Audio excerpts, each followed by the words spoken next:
លំហាត់ចូលគណនា limit អូខេអញ្ចឹងថ្ងៃនេះឲ្យយើងគណនា limit មួយ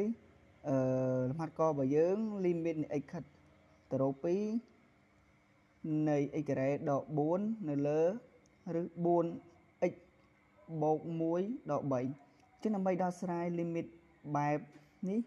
limit នេះគឺជា limit រាងអានុគមនៃពហុធាអញ្ចឹងដើម្បីដោះស្រាយ limit បាន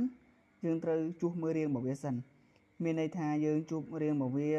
រាងមិនកំណត់ឬមួយក៏រាងកំណត់រាង0លើ0ឬមួយក៏រាងអាណនលើអាណនអញ្ចឹងទៅអញ្ចឹងដើម្បីយើងមើលដឹងថា limit របស់យើងមានរាងអី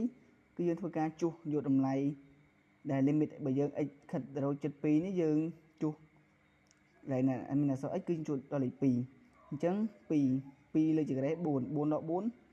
អញ្ចឹងពេលយករបស់យើងស្មើ0ចំណែកឯភាគបែងរបស់យើងវិញ x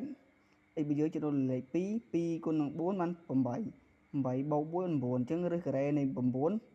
ញ្ចេញបាន3អញ្ចឹង3ដក3គឺ0អញ្ចឹងរាងមិនកំណត់គឺមិនរាងមិនកំណត់របស់យើងរាងមិនកំណត់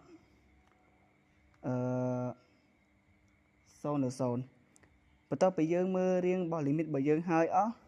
គឺយើងធ្វើការគណនាប៉ុន្តែដោយសារតែ limit របស់យើងមានភាពបែងជា radical បែបហ្នឹងគឺយើងត្រូវគុណកន្សំឆ្លាស់បើសិនជាវាដែលយើងចាត់ទុកថាឬការ៉េនៃ 4x បូក1នេះជាតួ a ហើយ3នេះគឺជាតួ b អញ្ចឹងយើងបាន a ដក b អញ្ចឹងកន្សំឆ្លាស់របស់ a ដក b គឺយើងបាន a បូក b អញ្ចឹងយើងនាំឲ្យ limit នៃ x ខិតទៅរក2នៃកន្លែងនេះយើងគុណនឹងកន្សំឆ្លាស់កាលណាយើងគុណនឹងកន្សំឆ្លាស់វាបានa ដក b កតា a បូក b អញ្ចឹង a ដក b កតា a បូក b ស្មើ a ការ៉េប៉ុន្តែ a របស់យើងគឺរឹសនៃ 4x បូក1ទាំងអស់នេះលើកជាការ៉េដកឲ្យ b ការ៉េគឺ3លើកជាការ៉េបន្ទាប់មកភាគបែងយើងគុណនឹងប្រមាណភាគយកគឺគុណនឹងប៉ុណ្ណឹងដែរអញ្ចឹងយើងបាន x ការ៉េដក4កតាឲ្យកន្លែងនេះកន្សំឆ្លាស់របស់វាគឺរឹស 4x បូក1បូក3អញ្ចឹងយើងគុណមកឬ 4x បូក1បូកជាមួយនឹង3អូខេ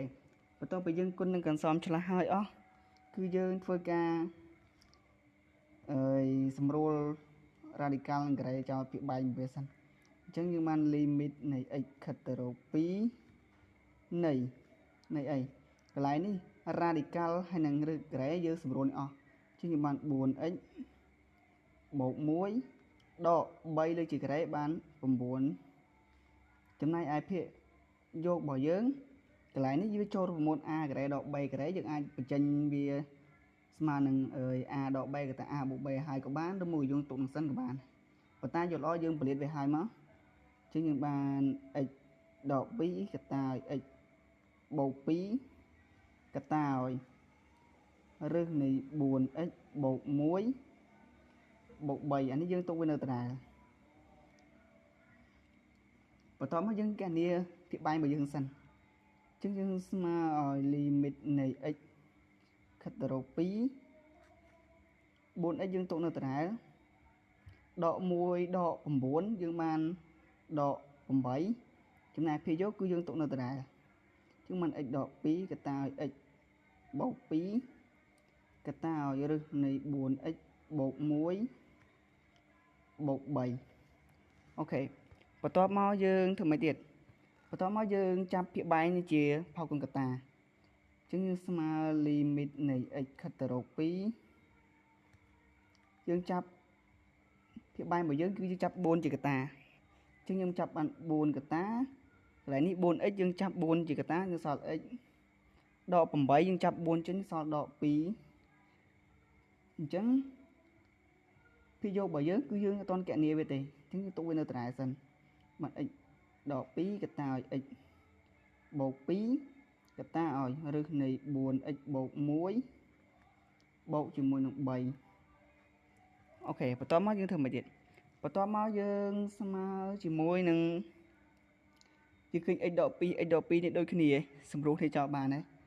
សម្រួលនេះចោលឆ្វាច់ជាងសម្រួលនេះចោលយើងបាន limit នៃ x ខិតទៅរក2 នៃអីនៃ x បូក2កតាឲ្យឬនៃ 4x បូក1បូកជាមួយនឹង3នៅលើ4អូខេអត់ទាន់ណា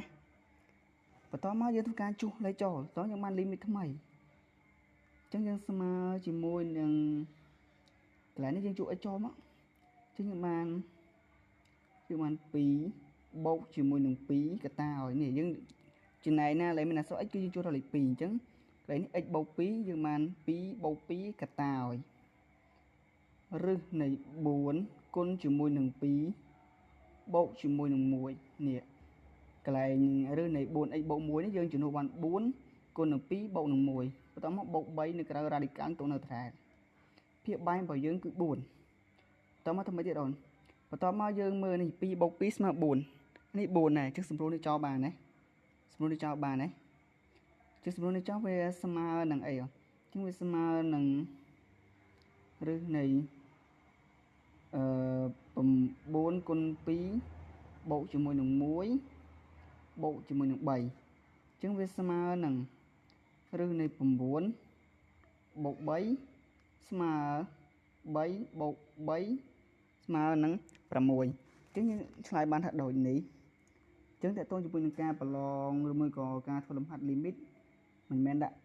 តើតើជាមួយនឹងការដាក់ដូចនេះគឺយើងដាក់ថាដូចនេះគឺគេអត់អនុញ្ញាតឲ្យយើងប្រើពាក្យសូហើយចុចទេយើងត្រូវសេដូចនេះ limit នៃ x ខិតទៅរក2នៃរឹស 4x បូក1ដក3នេះពាក្យបែងនៃមេភាគយករបស់យើងគឺ x ការ៉េដក4គឺស្មើនឹង6អញ្ចឹងនេះគឺជាចម្លើយរបស់ limit របស់យើង